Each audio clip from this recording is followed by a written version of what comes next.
Cordiale saluto gentili amici e amiche alla visione all'ascolto, ben ritrovati per quanto riguarda questo spazio informativo su friulitv.net. Il servizio numero unico d'emergenza 112 del Friuli Venezia Giulia sta registrando da questa mattina un elevato numero di chiamate per soccorso tecnico inoltrate ai vigili del fuoco dei comandi di Trieste e Gorizia.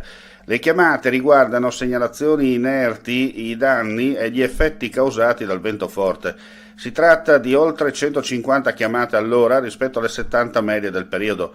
L'area di provenienza delle chiamate è quella costiera, in particolare la zona della provincia di Gorizia e dell'ex provincia di Trieste.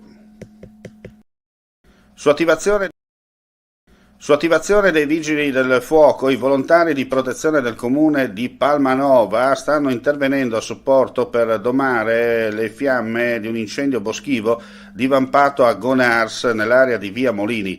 Informati gli uomini del Corpo Forestale Regionale di Gemona del Friuli. Le operazioni di spegnimento tengono conto delle criticità legate al vento forte. Ancora in corso le operazioni, ulteriori news nel corso della giornata. Un ragazzo di 23 anni e una seconda persona sono stati soccorsi questo pomeriggio per le lesioni riportate a seguito di un infortunio sul lavoro che si è verificato negli spazi di una realtà produttiva di Fagagna.